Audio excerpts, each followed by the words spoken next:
Hello guys. Hello. This is for Taurus. Welcome Taurus dito sa aking channel, Kapalaran 888. Welcome guys. Alamin natin kung anong messages, vibration, gabay energy para sa inyong lahat. Please comment down below if you resonated. And please like, share, and subscribe guys. Okay. Alright, so this is for Taurus.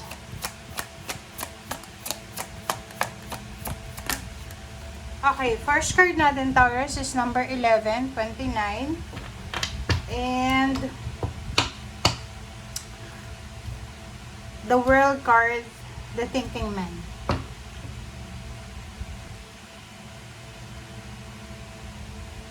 Okay. So kung makikita mo dito, number 10 and number 11 siya. Okay? So, sinasabi ng baraha sa'yo dito na posible, Taurus, na mayroon kang iniisip. Lalo kung lalaki ka.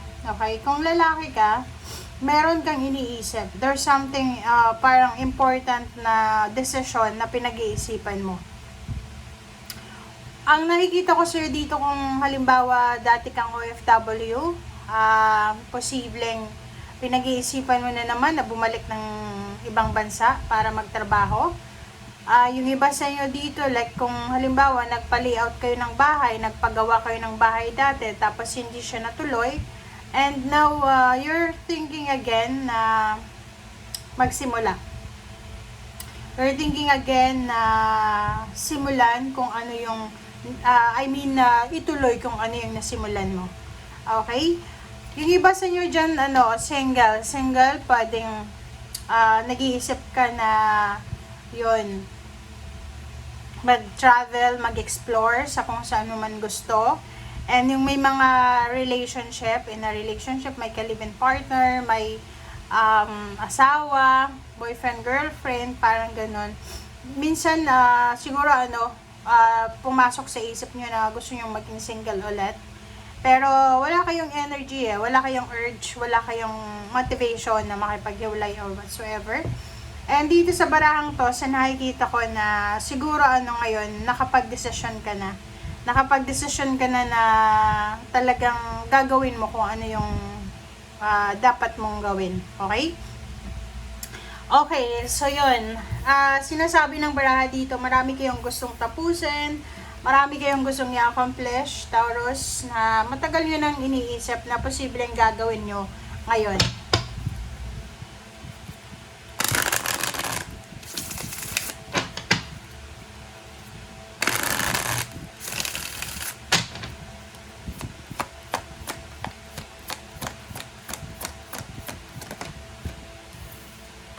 Okay, so events number 2. Sa nakikita ko sa'yo dito yon, pwedeng yon, yung mga iba sa inyo dito, marami kayong naranasan na heartache and loss. Marami kayong pangarap sa buhay na siguro hindi natupad because of mga circumstances sa buhay. And sa ngayon, sa nakikita ko, siguro marirealize mo sa ngayon, Taurus. Okay, there's a realization ka na parang maiisip mo na kaya pala nangyari to, kaya pala ganito, kasi there's parang something important or something better na darating sa buhay nyo, lalo kung love life yan, trabaho or negosyo na minamanifest nyo tapos hindi naman hindi mo nakuha, parang gano'n.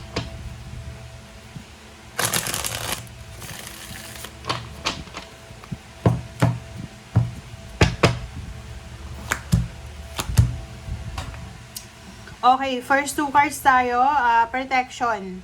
Sinasabi ng baraha sa'yo dito na kung ano man daw ito, Taurus, na rason kung bakit ka napapagod, kung bakit ka naiirita, sinasabi ng baraha sa'yo dito na normal lang yan. Lalo sa panahon ngayon, mabilis mairita yung tao kasi maybe yung iba sa inyo sa environment, mainit, or yung iba, o marami kayong mga inner conflicts na dinidil sa buhay. So, sabi ng Barasyo dito, meron kang mga past issues, past relationships, past plans na siguro hindi nag-work out, and siguro naging traumatic yon para sa'yo. So, sinasabi ng baraha, wag mo nang balikan kung alam mo na hindi na makakabuti sa'yo. Okay? Wag mong babalikan. Yung 9 of Fire dito, tsaka 6 of Water, sinasabi na kung ginawa mo na yung best mo, okay, ginawa mo ng best mo, and still, hindi mo pa rin nakukuha kung anong gusto mo, bumabalik ka pa rin sa dati, bumabalik pa rin doon sa sitwasyon na walang-wala ka. Okay lang daw yun. Okay? Just it's part of your, siguro, destiny na ganyan. Okay, next naman natin is, siguro Taurus, estudyante ka ba? 18 years old and above tayo dito eh. So, kung estudyante ka, pwedeng, or magulang ka, naguguluhan yung anak mo kung anong gusto niyang maging pagdating niya paglaki niya. So, maybe, magka-college na siya, okay? Okay, so, maybe, magka-college na siya. So, naguguluhan siya kung ano yung pupunin niyang kurso. Sinasabi ng Barasyo dito na there's a pursuit na siguro ino-offer sa'yo ng universe pero nahihirapan kang tanggapin. So, yun, marami kang information, communication, confirmation, or whatever man na darating sa'yo na maguguluhan ka. Dito sa barahang ito, kung may mga away, gulo, resentments, or kung ano pa man, sinasabi ng Barasyo dito na wag nating masyadong bigyan ng pansin yung mga heartaches and losses na yan, or kung ano man na away, gulo, mga conflict na yan, kasi masasaktan at masasaktan ka lang. Wag ka daw masyadong mag-focus, Taurus, sa pera, sa material na bagay. Wag ka din masyadong mag-focus sa kung ano yung nararamdaman mo, kasi minsan baka sobrang sobra ka ng, anong tawag dito? Sobra ka ng stress. So, pag stress tayo, parang wala na tayong pakialam sa ibang tao. Okay. Ang nakikita ko sa'yo dito, may mga bagay-bagay ka na kailangan ng kalimutan para makapagpahinga ka na. May mga gusto ka dati na hindi nangyari, kahit anong gawin mo, i-let go mo na yan. May mga iba sa inyo dyan na mahirap alisin, mahirap gawin, pero kailangan mo talagang gawin mo alisin mo na as soon as possible. Okay? Sinasabi ng baraha, kung masyado ka nang nasasaktan, oras na para magpahinga ka. Okay? Hindi yung pahinga na pahinga, magpahinga and then mag-recharge ng energy, and if okay na, balik ulit. Okay? So yun guys ang nakikita ko sa'yo. And sa ilalim mo dito, masyado kang pagod, exhausted ka na, siguro maraming beses kang na-trauma sa relationship, sa family, parang ganon. And dito sa barahang to, sinasabi na mahalin mo muna yung sarili mo eh. Okay, Taurus? Kasi kung hindi mo mahal yung sarili mo, talagang hahayaan mong aabusuhin ka ng mga tao, mapa-love life man yan, pamilya, or kahit sa loob ng trabaho. So, mahalin mo muna yung sarili mo bago ka magmahal ng iba. And huwag kang papasok sa isang sitwasyon na alam mo na hindi ka mag-e-enjoy. Huwag kang papasok sa isang trabaho na alam mo na hindi mo naman alam kung anong gagawin. Alright?